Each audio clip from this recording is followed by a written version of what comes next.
نو السلام علیکم ګران شاګردانو راځئ چې روغ جوړ باست. راځو د نن سبق ته. د نن سبق چې دی هغه بیا هم د انګلیش سپیکینګ کورس دی. بیا هم داسې جملې دي چې په هغه باندې زموږ انګریزي یا انګلیش سپیکینګ کورس سمیږي او برابریږي.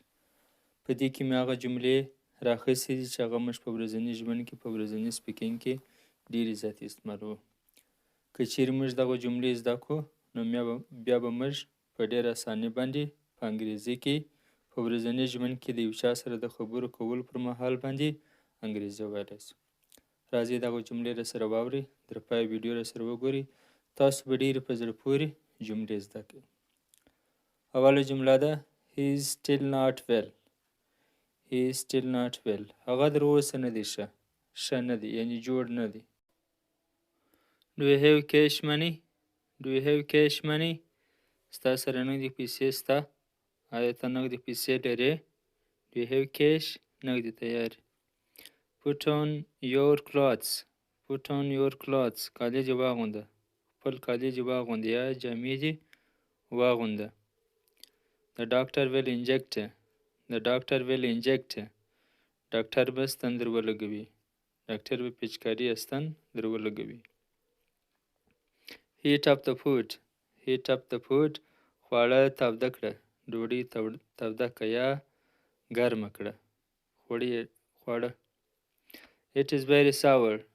It is very sour. دا ډېر تریو دی، تروش دی. بعضې خلک یې سور بولي، دا sour دی. It is very bitter. It is very bitter. دا ډېر تریخ دی. بعضې خلک یې bitter بولي. bitter معنا تریخ. The weather is getting hot. The weather is getting hot. موسم تودیږي. هوا تودیږي یا هوا ګرمیږي. I cannot speak English well.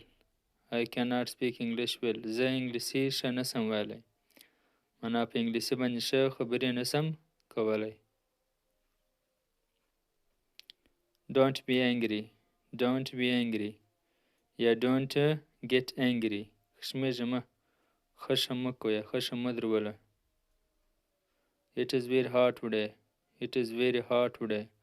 نن ډېره ګرمي ده. نن هوا ډېره توده ده.